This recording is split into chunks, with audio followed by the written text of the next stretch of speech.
Orgasmic enlightenment, where the sexual and spiritual come together. I'm Kim Anami, and I'm a holistic sex and relationship coach and a vaginal weightlifter. In this show, we explore all things intimate. I believe that our sexual energy is life force, creative energy, and we can use it to shape our worlds, strengthen our relationships, and self-actualize.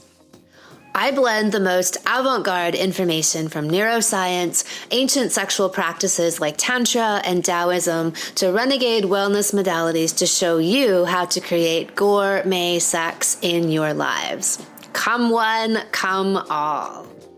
5 ways to become a multi-orgasmic couple. Coming together. It is the holy grail for being sexually in sync for a couple.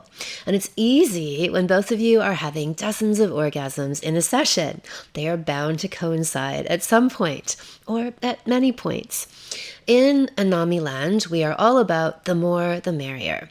We don't do one and done around here. The more orgasms you have, the more pleasure you build up, the more bliss, neurotransmitters, and hormones you stack. The more you connect and bond, the more cash you make, the more weight you lose, the happier you get. Yup, orgasms are medicine. They bond you, they heal you, they rebirth you. Here are 5 ways to become a multi-orgasmic couple. Number 1, emotional vulnerability. This is key to coming together.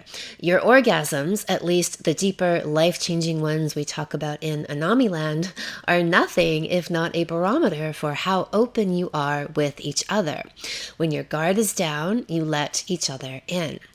Our well-fucked all-stars, Chris and Sara, who we will meet later in a few minutes, talk about how this shows up for them in the relationship and in their bed. The more honest they were with each other, the closer they got. The more close they got, the more orgasms they had.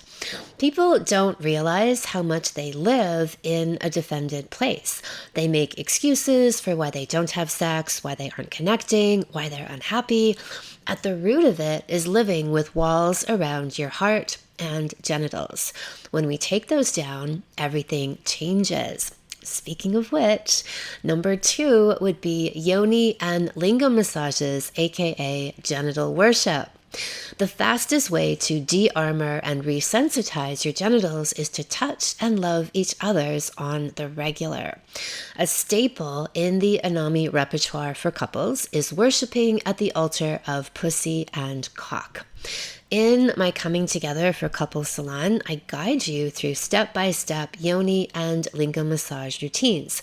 The difference between yoni and lingam massage versus a good old hand job is that your intention is to heal, awaken, and activate.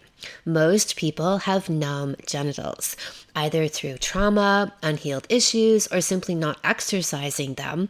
Vaginal and penile weight training, anyone? Most people's genitals are frozen. They don't realize just how much sensation and ecstasy they can actually have. So much so that you walk around during the day and your genitals are like electric receivers pulsing with euphoria. And yes, tossing off dozens of orgasms. Number 3, slowing down. When people rush to the finish line in sex, this is an avoidance of intimacy. Even if it's unconscious, they want the act to be over as soon as possible. Men who ejaculate in 5 minutes, terrified of intimacy. Women who rely on quick, busted out clitoral orgasms, petrified of getting close and being seen. Slowing down helps you to bridge your conscious and unconscious selves.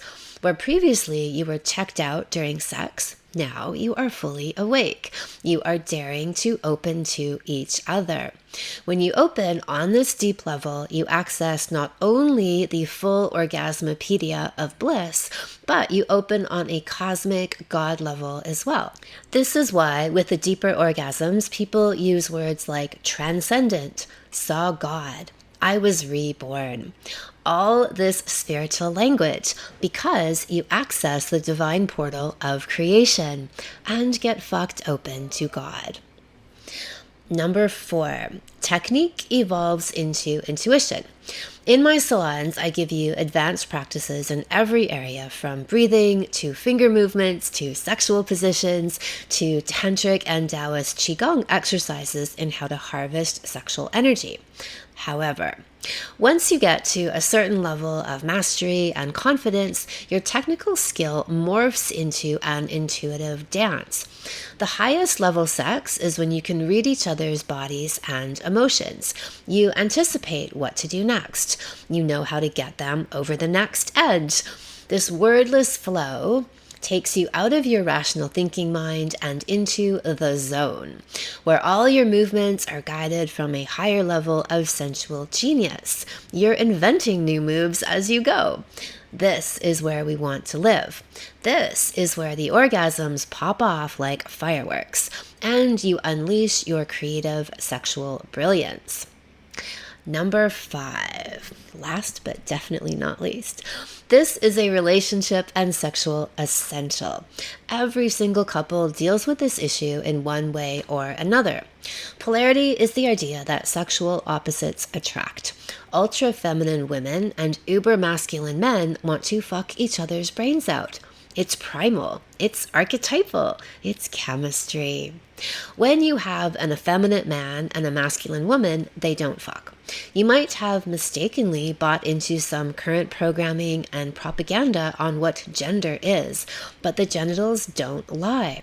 Beta bitch men, overly accommodating, apologetic men make women go dry. And extra controlling, belligerent, argumentative women make men go limp. If you are wondering why you are at a stalemate in the bedroom and you haven't thought about this before, here's your answer. I personally am attracted to mega alpha males. Always have been. They stir up my loins. Watching them do anything, because everything they do with a level of mastery and confidence is foreplay. If you've bought into some of the narrative over the past decades about how being gender neutral is the way to go, you can leave that all behind.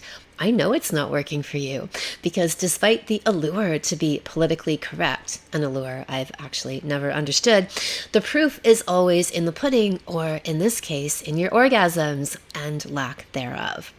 In the salon, we celebrate these iconic differences that make it an orgasmic joy to be alive, and we love and adore them in each other.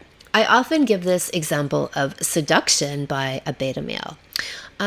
Honey, if you weren't too busy later, if you didn't have anything else better to do, I was wondering if maybe you'd like to have sex, and could you sign this consent form here, please, if you don't mind? Right, so the woman is going to make an appointment to get a fucking root canal, because nothing could be worse than that, whatever that fucking was. Not an offer. It's just an absolute guaranteed rejection and a no. You just made me go dry. Versus a confident alpha male who pins a woman up against the wall, spreads her thighs open with his knee, puts her arms and wrists up over her head, forcefully slams into her, nuzzles his grizzly stubbled neck into hers, and is like, baby, I'm going to take you now, and I'm going to fuck this shit out of you. And then tosses her over his shoulder and carries her off into the bedroom. She will drop everything she's doing. She will cancel any appointment, and she will follow you to the ends of the earth, dripping wet. Yeah. So then you could have a woman who, on the, let's say, more masculine side, just wants sex to get it over as fast as possible. Listen, I've got stuff to do. Why don't you just finish up and we'll get on with it, right? Versus a woman who greets you at the door in lingerie and a blowjob when you get home. Yes, getting on your knees as a woman on the regular is actually going to make you most powerful. We as women get our power through surrender. This is how we activate feminine energy and flow. Me getting tossed around by a wild and firm hand and body is one of the secrets to my success. Toss me, pound me, impale me, and soften me. Today, we are speaking with our all-stars, Chris and Sara, and I will introduce them with words from Chris. He says, I can orgasm without ejaculation dozens of times in our sessions. We had one 4-hour session where she had 37 orgasms. The Gspot, it's my best friend. I cannot believe how it's orgasm after orgasm. I fucking love the Gspot. Well fucked all-stars. Hello, Sara and Chris. Hi. Hello. It's great to have you guys. Well fucked all stars. It's a pleasure to be here. Thank you. So I would love to hear more about your journey of where you were, how you came to find this work, and where you are now. Since we've started your work here, that we've had more sex than anyone we know, but it's probably more sex than everyone we know combined. I love that. Well done. Well, sure. I think I'll start just by saying that I had spent, before becoming more familiar with your work, Kim, I had spent a few years just doing general like women's health education for myself. And then I think along the way, Instagram probably fed me to you. And then it wasn't, but maybe a couple years later, I feel like I was just kind of in the sphere for a while and just learning my own body, so to speak. And then it wasn't until a couple years later, Chris, and I'll let him tell more of his story. Chris started to express sort of an organic desire for more deeper intimacy, for more even like his sexual appetite had increased so much, and I was like, bing, I think I know exactly what we need. I'd already been following you for a little bit, so we just started looking more intently into your offerings, and then and so it was just it was just good timing for it all. So I feel like this changed our lives so much. And the work that you put out for free was so valuable that when she told me that there was a course, I was like, yes, let's pay it. I would pay for what we've already learned in just such a short period. I think we did. There was some kind of maybe a 7-day challenge that you were advertising on the website. Yeah, like a sex cleanse. Sex cleanse, yes, yeah. We were like, let's do that. And then it was just so like, I don't know, like I said, just really wonderful timing for us. And it made saying yes to the course very easy. Yeah, and I would add that we probably had sex. We've been together 14 years, 10 years of marriage. We were having sex like 3 times a week, 30-minute sessions with her having a clitoral orgasm as I orgasm. And we thought we were really good at this. And I just had no idea. It was like just scratching the tip of the surface here. And now, I mean, since May of last year, we probably average 2+ hours a day, like every day. And waking up early, going to bed early, rolling over in the middle of the night. We can't keep our hands off of each other. You should see our goodbye kiss every day is just like ridiculously passionate, like a notebook style kiss. Oh yes, like constantly. And I grew up like being told that sex is wrong and evil and all that kind of stuff, and I was always like ashamed of my body, and I wanted to have sex with the lights off and the covers over me. And now I am like naked all the time. My neighbors are like, put some clothes on. He tried to have sex with me on the trampoline the other day. It's just been absolutely like life altering. And thank you. That's amazing to hear. So what was the catalyst? Okay, you went from, especially you, Chris, it sounds like a lot of repression from your upbringing. So what were some of the key things that really shifted that for you and opened you up? Because that's quite a dramatic change.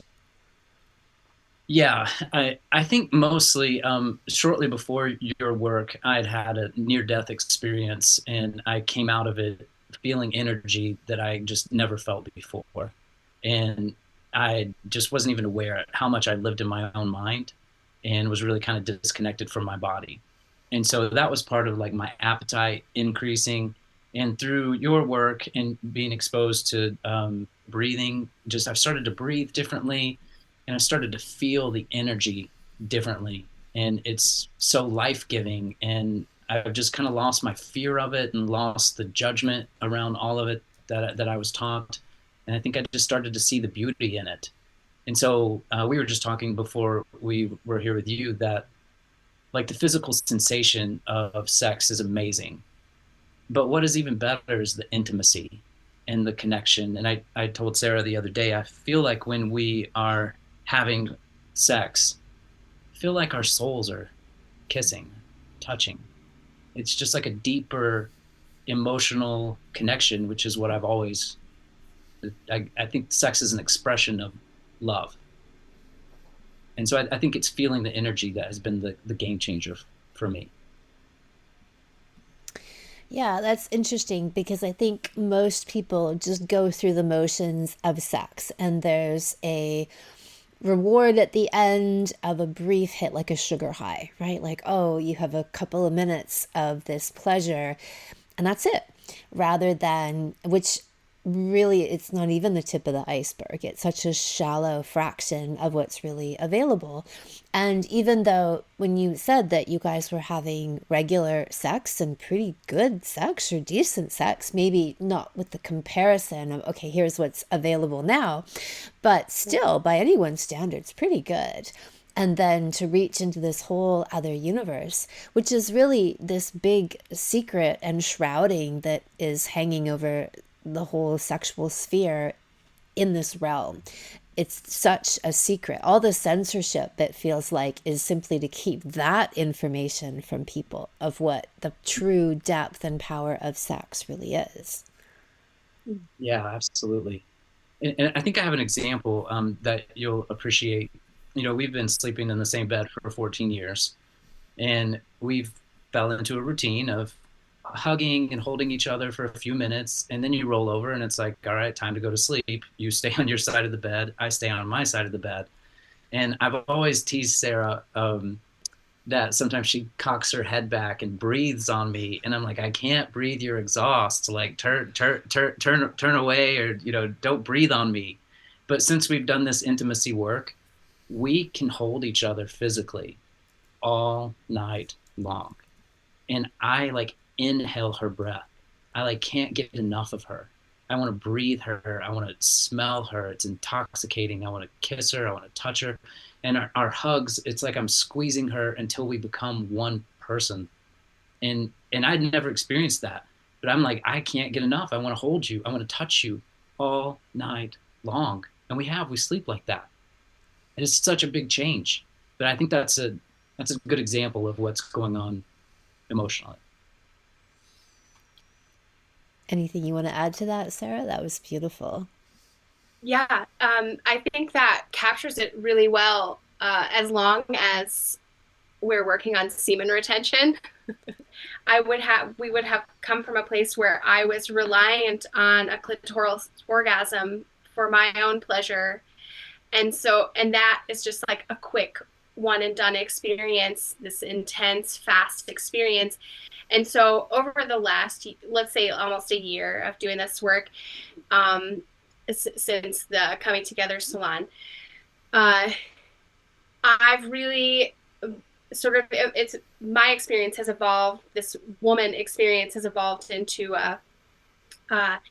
trying not to rush, and then also to open myself up to the experience of a slower surrender, where I can then experience the waves that follow, the waves of various multiple orgasms in that session.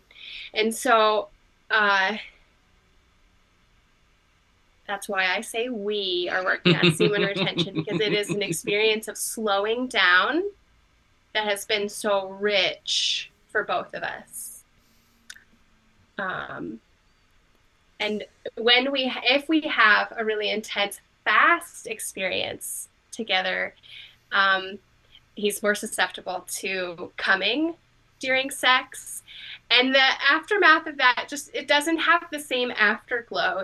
It's usually like, and there's a lot of factors there, but it's just been a fun contrast to notice. Like when we have weeks of having practice, and it's been, we've been really diligent over the winter time to doing less frequent, to allowing for less frequent coming and sex, and I mean, what was I saying? I feel like I got distracted. It definitely takes both of us, and I appreciate that work. The semen retention is going well. I've made it 3 weeks, and then 3 weeks, and then 3 weeks, and I'm almost to the 3-week mark again, and I'm going to make it a month. I'm going to make it a month, Kim. So when you say you're going to make it, when you are practicing the semen retention, does that mean that you are choosing to ejaculate, or you feel like you get to a place where it's hard? It feels like you can't control it, even though we all know that you can. Yes. I've got a lot of control over it. One time we were having a wonderful session, and she told me that she loved me in like it was the most beautiful sound I'd ever heard, and that pushed me over the edge. So when she says that we're practicing this, she has to help. I'm like, sometimes you got to tone it down a little bit. You can't be the full sexy Sara. And we've learned that going slow helps. And I think the reason she told that story is because if I lose my semen, we're not holding each other all night long. So that's the afterglow. Yeah. So you feel a withdrawal energetically, like you want to withdraw. Yeah. Yeah. And it's kind, and I think there's like an environment of like emotional safety, but there is less of that physical drawing inward. Yeah. It's just more the energetics of it. It's just it's more like a one, and we're done now. Yeah.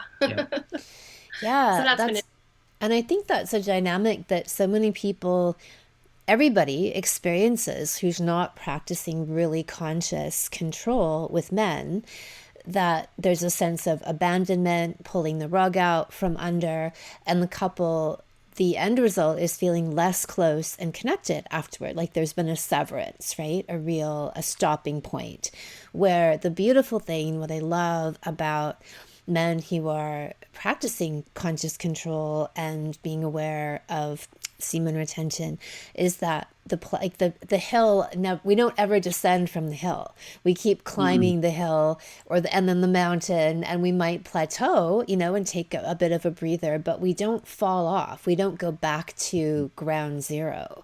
Right. And so it's interesting that you guys are sensitive to that and can really feel it happening. Yeah. And again, sex for me, I think I'm beyond my own sensation, and I'm really sensing the energy in her body. And that has been so beautiful because it keeps me moving all around her and not just staying in one spot. And I'm not too focused on like what I'm getting or what I'm feeling. It kind of feels like there's this energetic dance going on. And honestly, it's just more fun to not stop that dance and to keep climbing the mountain. And so to do semen retention has led to way better connection, way better experience. And then when we do choose to, because sometimes we choose to have an ejaculation, and we can celebrate it. It's beautiful.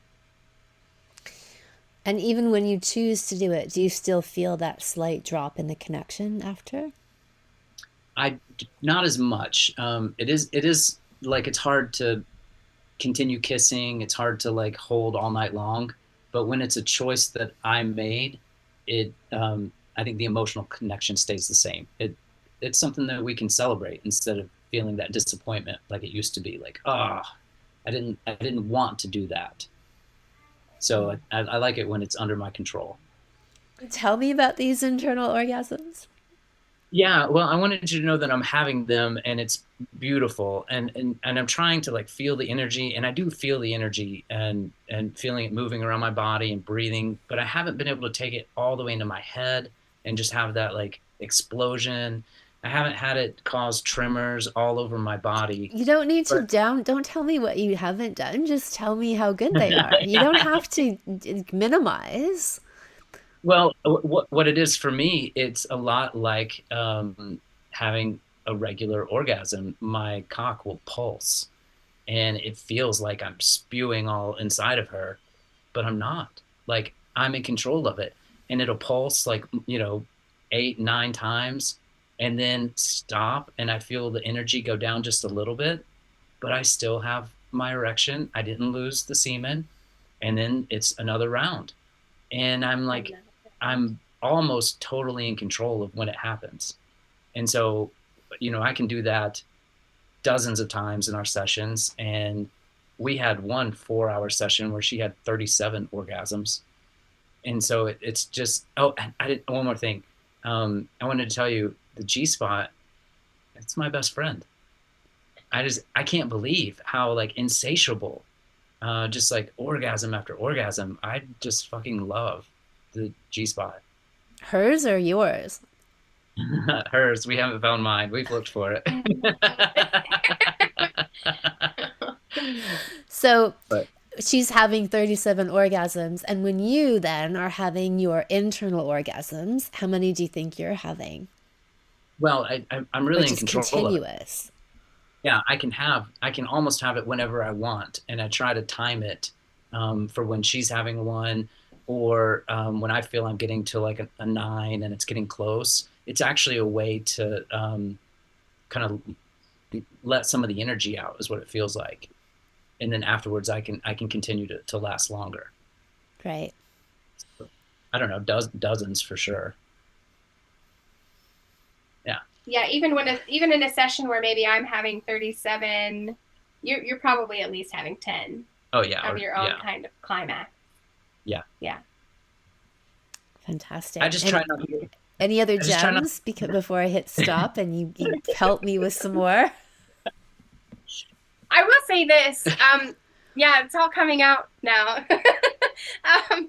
I do feel like really.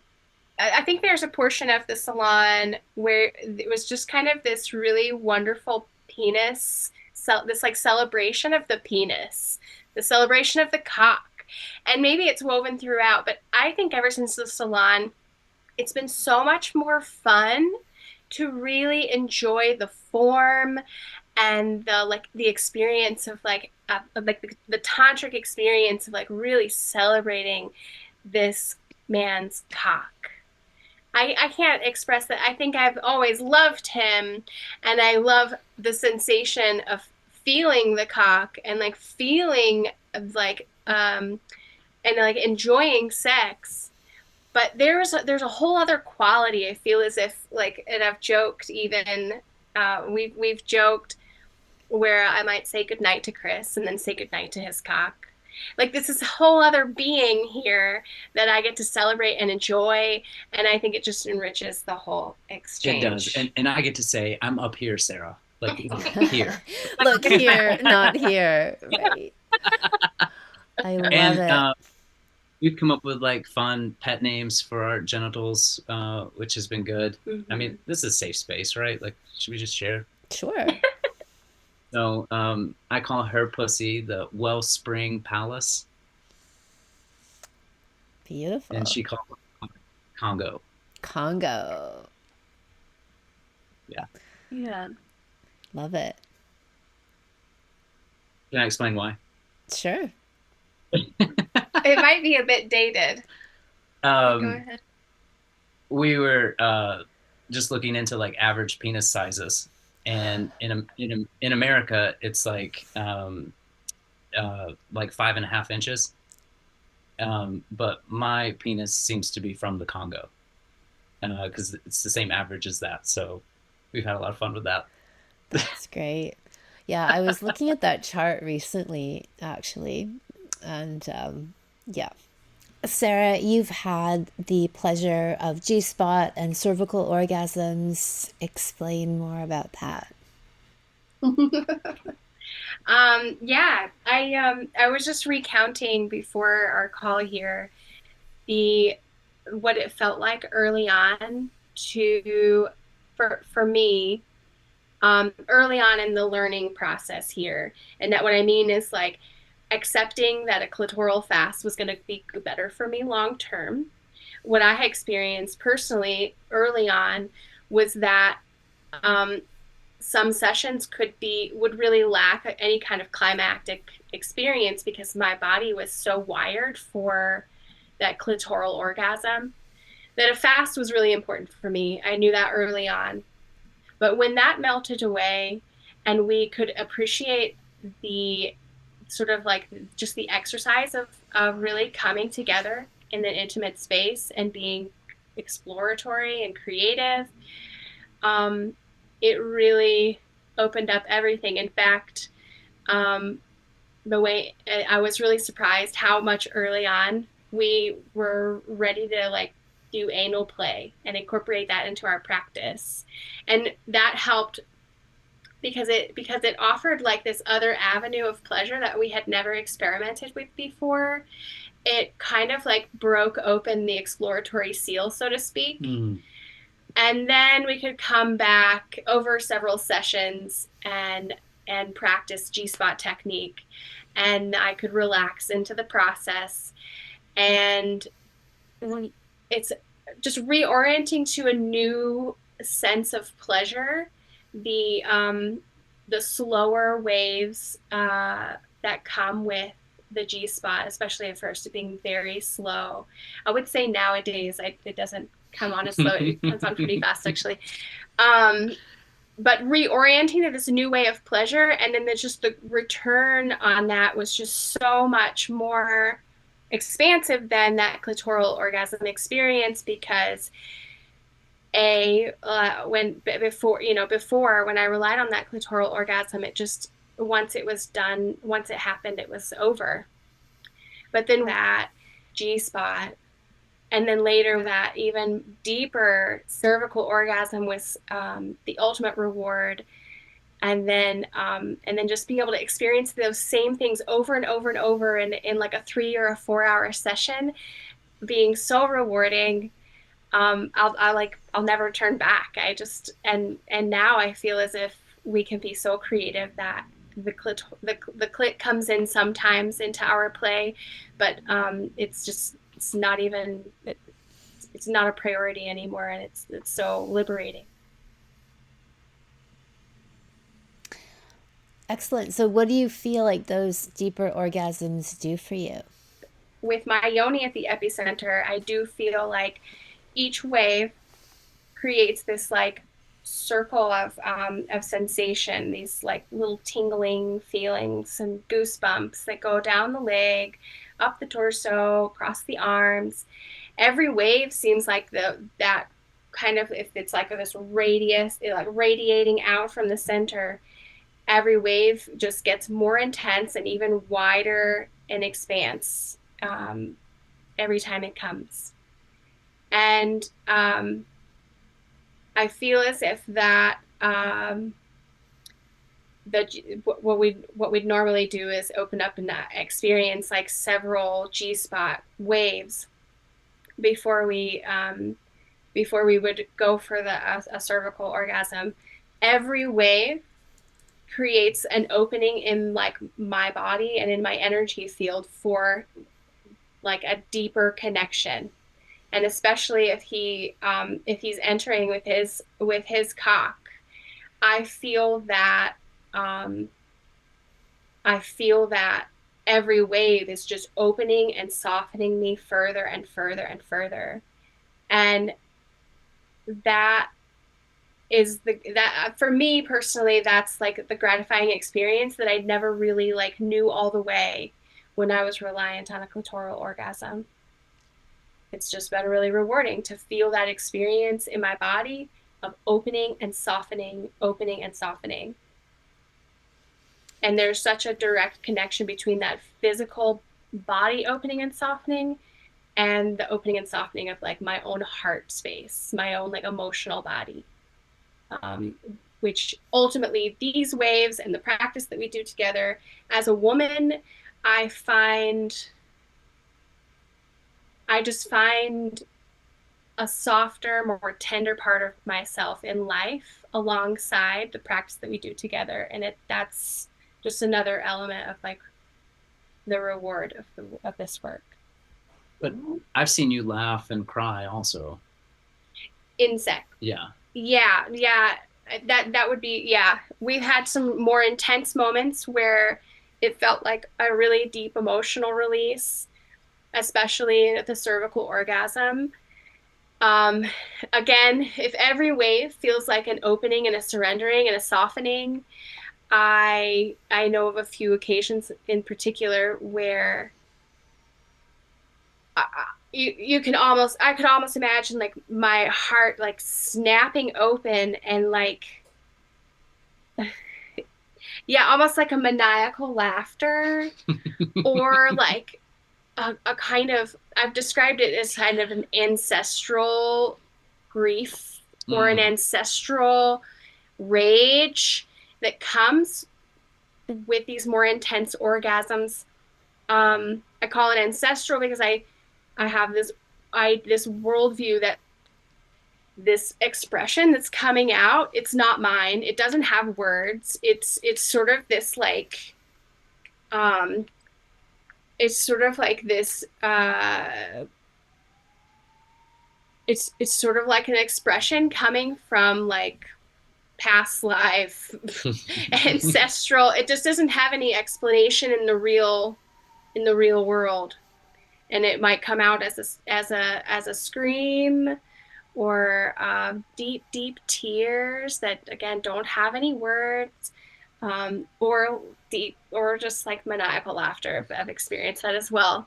So it feels like this, and then when it's over, it's like, wow, what was that? Like a psychedelic experience. Like, I don't know, we just went somewhere and now we're back.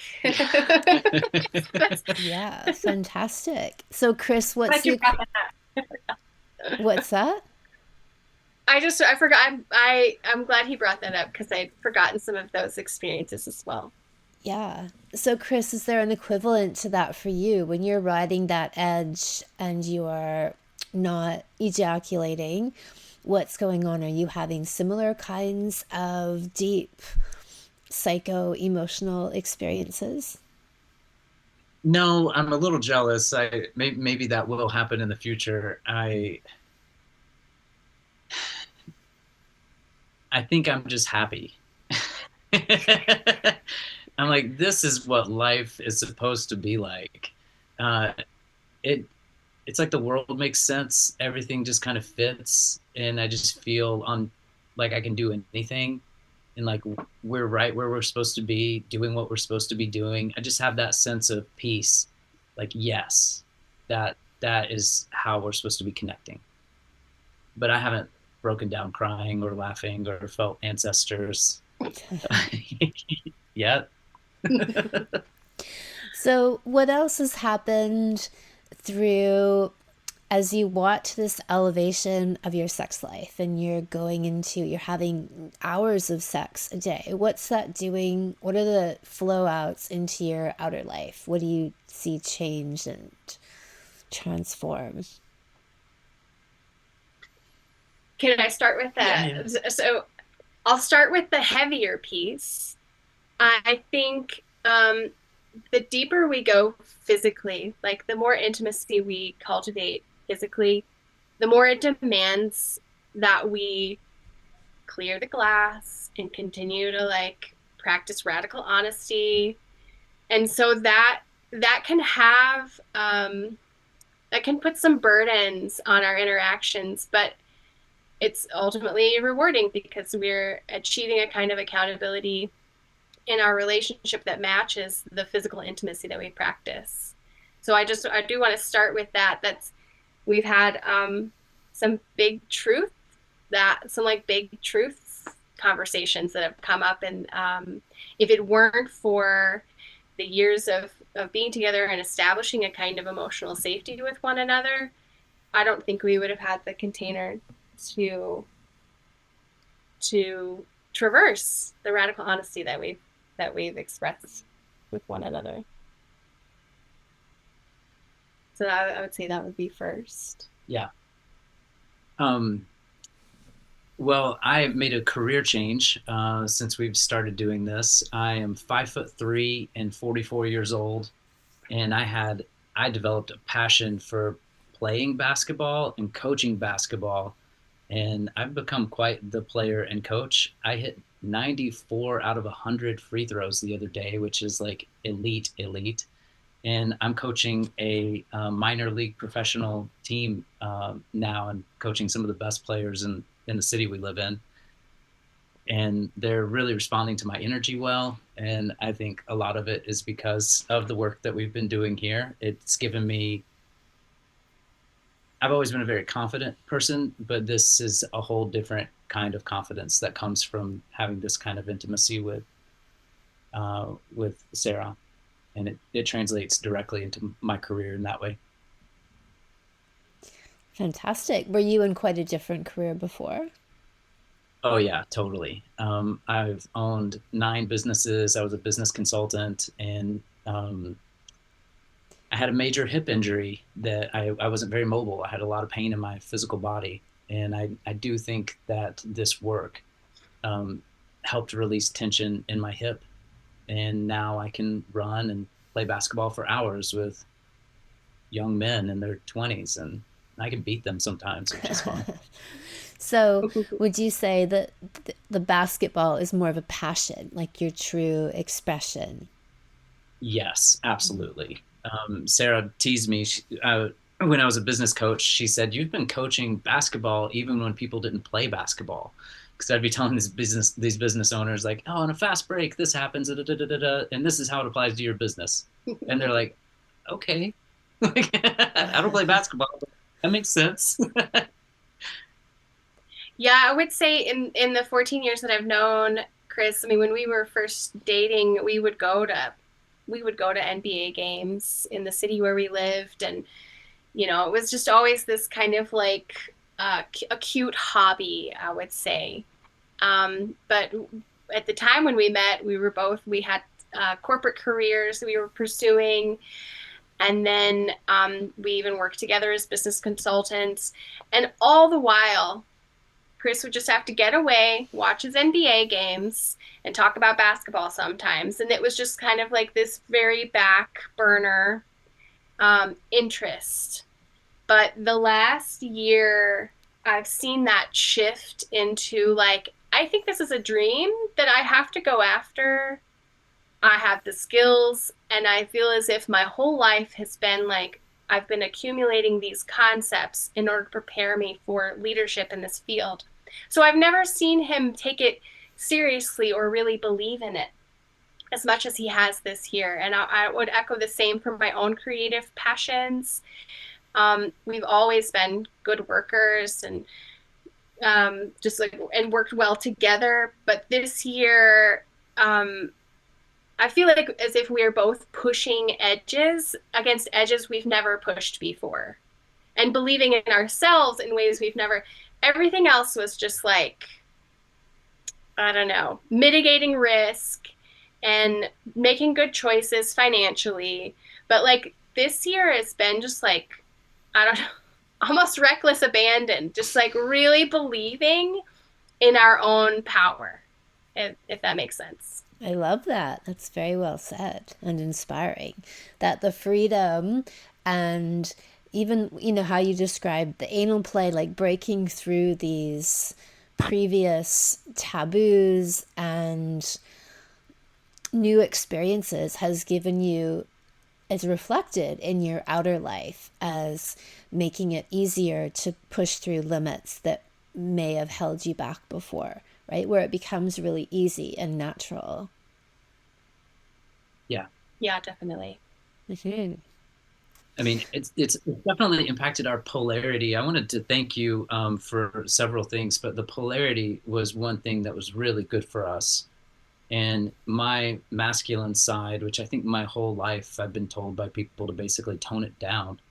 Um, Tone down your Getting into, masculine. yeah, and I think we've just been pushed to be kind of,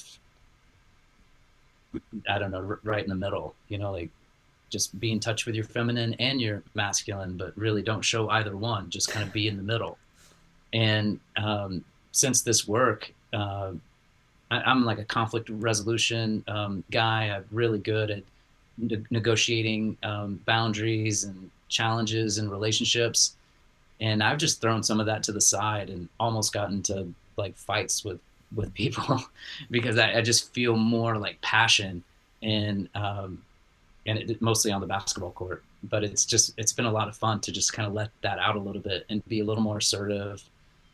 And it's fun to watch how people respond to it. And then I've seen Sara become more feminine, and it's just created a real attraction, and it's been beautiful. So I wanted to thank you for having that part of your work.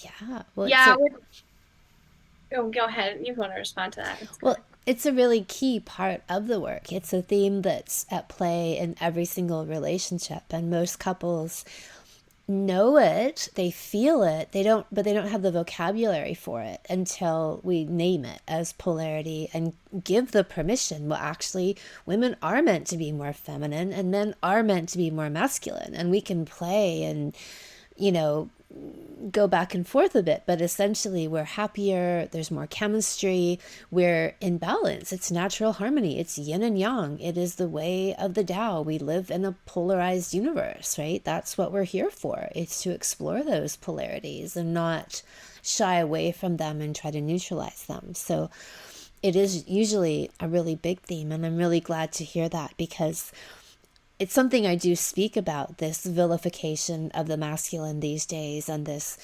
movement towards gender neutrality and wiping these things out and trying to pretend they don't exist is what it is. It's lying to people and trying to program them to get rid of these things and not value them. So I love hearing that you are both embracing them.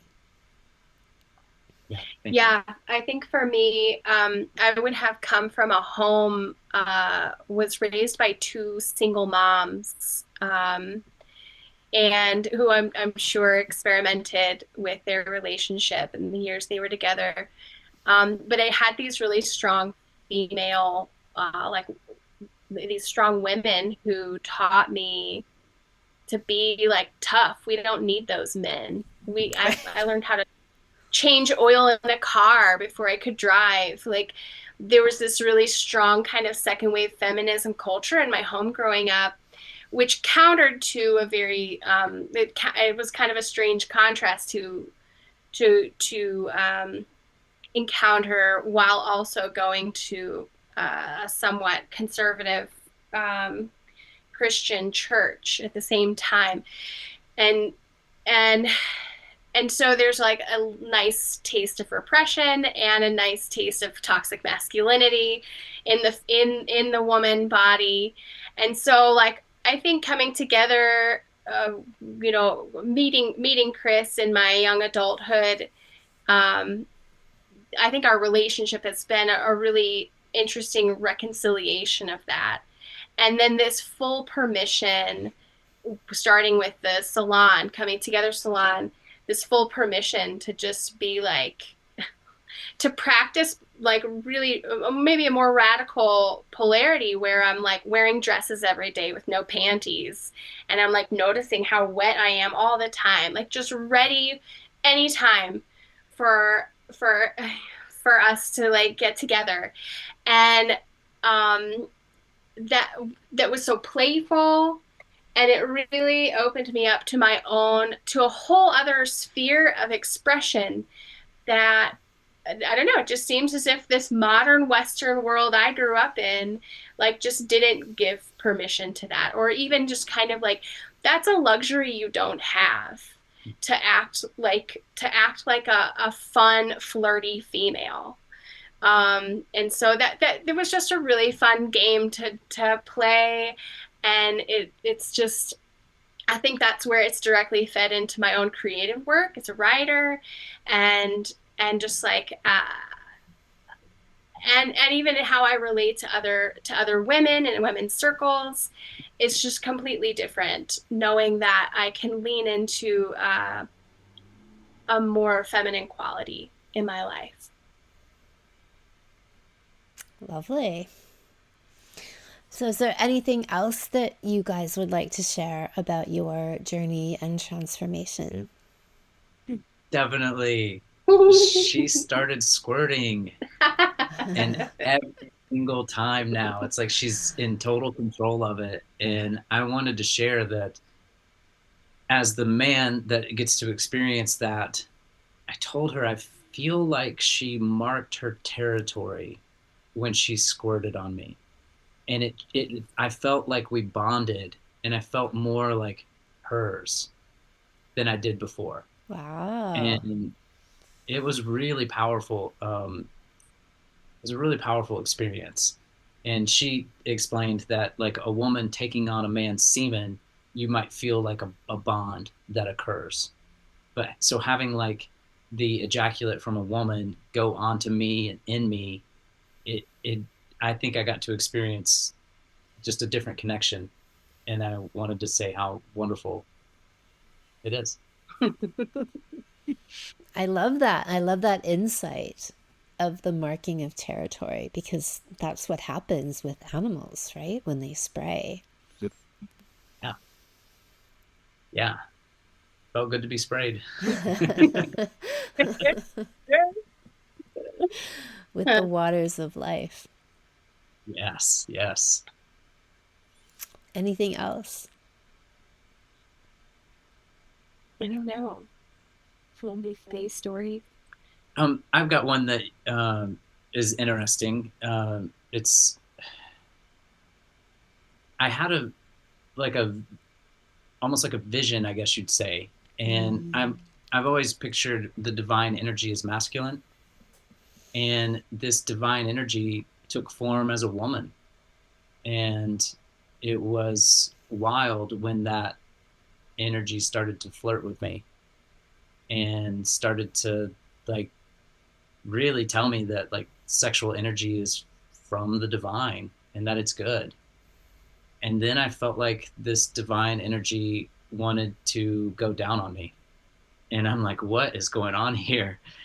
And then I just felt enveloped in this, like, love. And then it was like she took form as a woman and told me she loved me, and I just lost it crying. And so that's kind of maybe the experience that Sara has had in bed. And I just felt like, wow, everything. I I have so many questions spiritually. I have no idea what's going on, but I just felt like I've changed my language. I've started saying goddess instead of God, and started saying, like, oh my goddess instead of oh my God. And I just feel like, because of this sexual work that we've done, I've just fallen in love with the divine feminine and with feminine energy. And I don't know if that is, other people have similar experiences, but this has just made me damn near worship Sara. And it's just been very expansive and made me appreciate the lover, the mother, just women. And I remember when you came to share that with me, that experience with over the course of a few days, and you were like, I have to I want to share this. This happened to me, and I remember your hesitancy, and I can imagine it was, really, it was, I don't know, maybe you were fearing judgment or whatnot, but I remember when you told it to me, and it was just, I don't know, it just seemed like it was just a beautiful way to orient to self, your sexual desire, and I think what it was you were afraid that I would feel kind of jealousy about it. I wasn't sure what the hell happened. I'm like, I wasn't trying. Is this an imagination thing? It just kind of like happened. And I've never had anything like that before, but I can only kind of credit it to getting into some of these energetic places. And I guess I just feel a little more spiritual than I did before. And I don't really know what it all means. But yeah, I was definitely hesitant. Like, are you going to think I'm crazy for saying this? But is God a woman? Is God both? Is there a God? I don't know. It's just something that happened that didn't happen before we dabbled with all this stuff. Well, I often use that phrase, the psychedelics of sex. And the ancient practices in Taoism and Tantra, they used sex as a ladder to attain higher states of consciousness, that they could leverage this energy to propel them up and elevate with it. And so when I say that, it's not just pretty poetry, it's literal truth that you can have and women have it through their cervical orgasms, right? They have that channel that goes up from the cervix, up through the heart, up to the crown. And they often use words that are akin to people describing spiritual experiences. They feel at one, they feel like, actually, many women will say they felt like they saw God. They have these full rebirthing experiences, right? And men, I think, through sustained pleasure, so not just bailing out quickly, but being able to ride that edge for longer, that's what helps to propel them into these states of consciousness. They're building and cultivating that energy, and then it pushes them into these other states. Wow. Thank you. That feels a little more normal now. Oh, totally.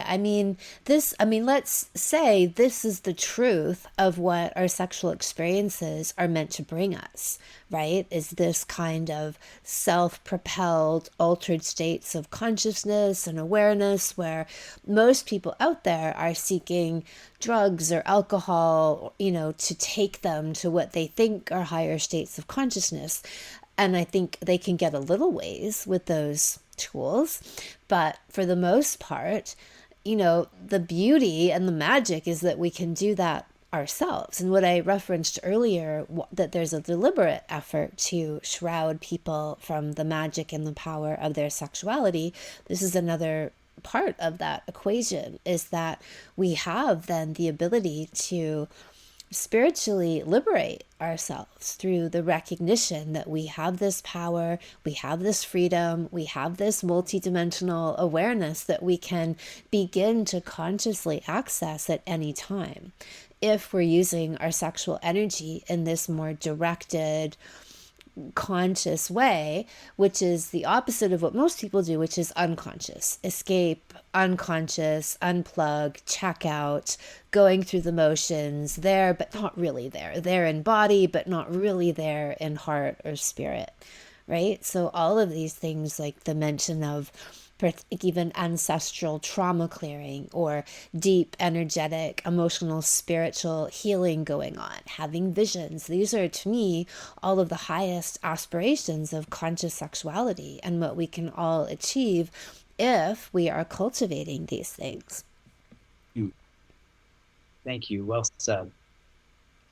I have one more thing if you have time for it. Sure, yeah.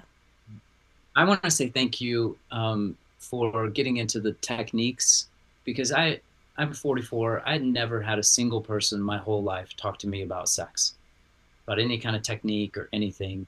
And what it's led to is a comfort level that allowed me to trust myself and to realize that I actually know what to do and she knows what to do. We just trust it. And now we're like sucking on each other's toes and sucking on each other's arms and pulling hair and biting, and just, it's like there's just no limit to the pleasure. And it's become a beautiful dance that I just didn't know that we could be this sexy, this like stay in that erotic arousal state for so long. And I didn't know how healing and how giving. And I just want to say thank you. I'm sure you had to push through a lot of resistance to take this as public as you have. And I'm really thankful that you did, Kim. It's changed my life. Thank you. Well, that's very heartwarming to hear. Thank you. And, you know, that's what my hope is, to ignite in people that recognition of what's already within them, right? If I can hold up a light to that, my belief is that we are all creatively and sexually brilliant and geniuses, but that knowledge has been smothered over, it's been conditioned over, it's been traumatized over.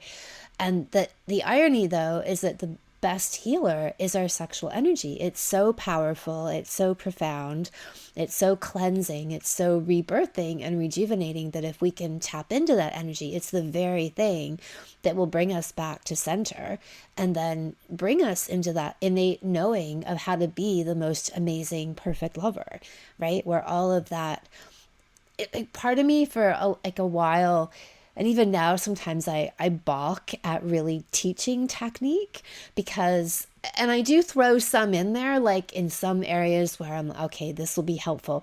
But because I really want people, it's like, I don't know that you can really teach somebody how to dance. You have to teach them how to become uninhibited enough to listen to the rhythm of their own body and the rhythm of the universe and interpret that in their own way. That is the key to being a brilliant dancer, right? You can go out and like these choreographed pop singers and stuff, like I couldn't imagine watching a show like that. I've never been to a show like that, and I don't think I ever would go, because I just find it so fucking boring, right? To see them just do the same moves over and over and over again. So you can go to a dance class and learn that. And look, having a few moves, not a bad thing, right? That you can throw into the mix, fine. That's okay.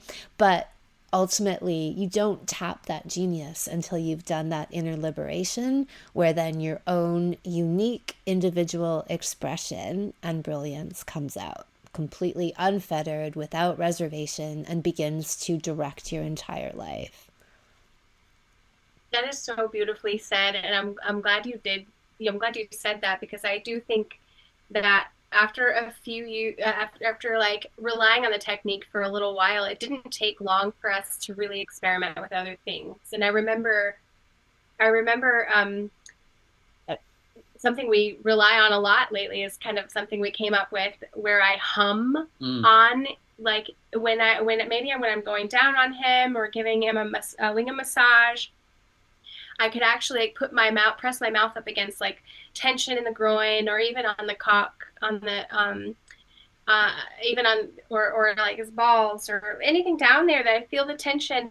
I can actually just press my lips and kind of do this humming action, and the vibration, and we hum together, and there's such a wonderful synchronicity between us, and then the actual, like the physical vibration of that space helps break up tension. And it's just been so fun to come back to. I think we have found that kind of uninhibited way of where sex itself is that creative act, where we just come up with anything. There's so many combinations to play with. It almost it never ends.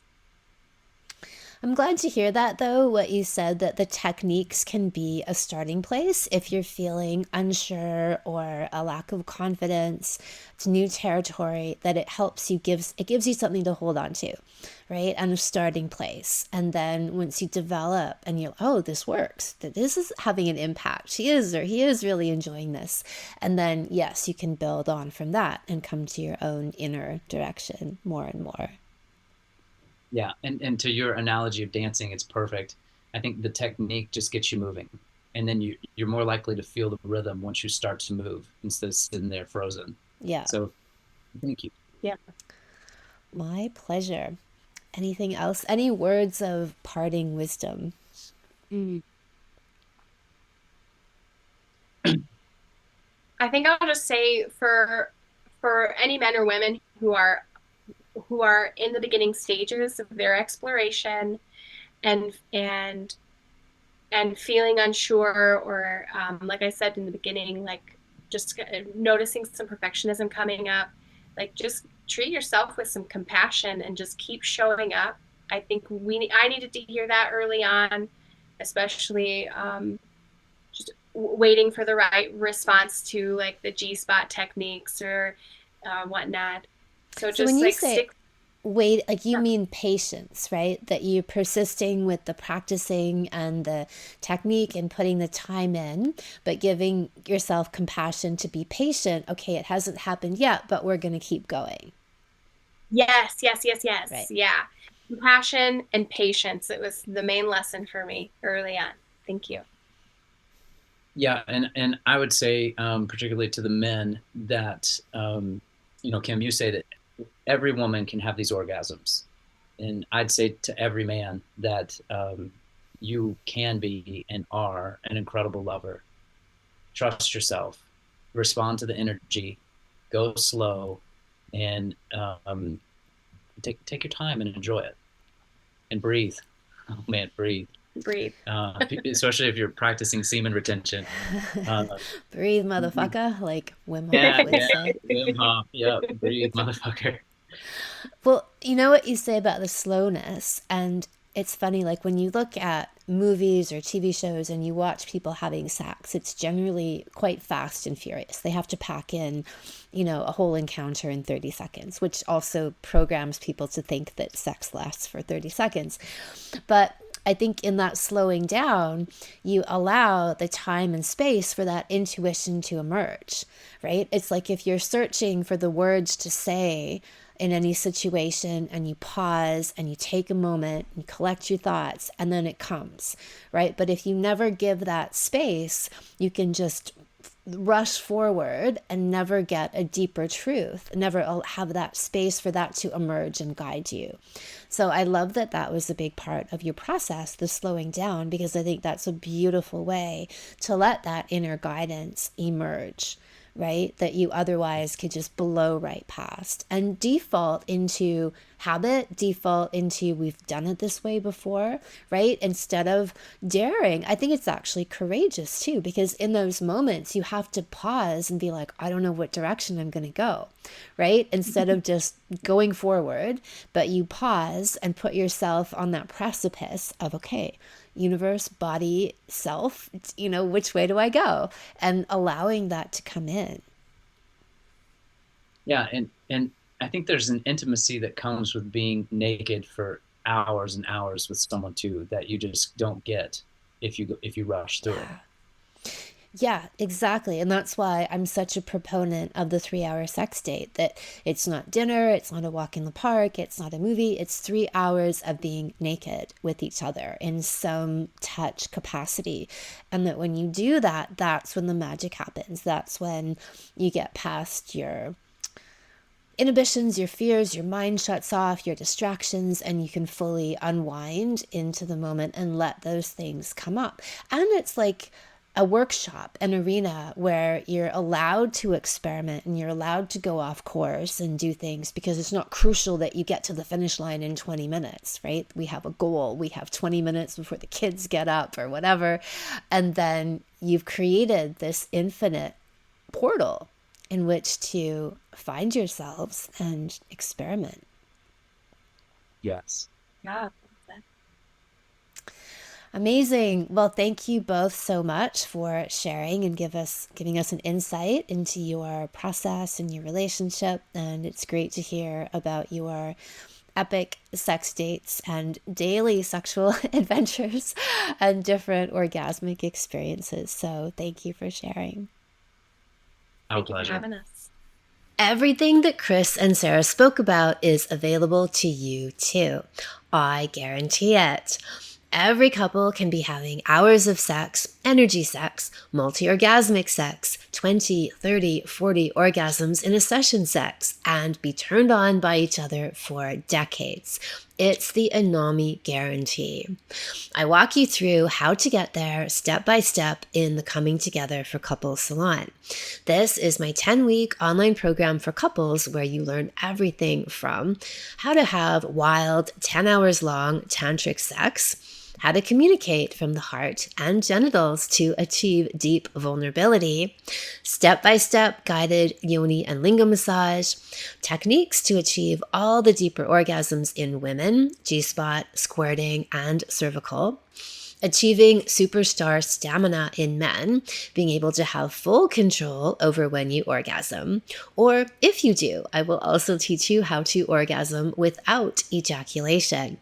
Feminine and masculine polarity to amplify these energies in your life and bed.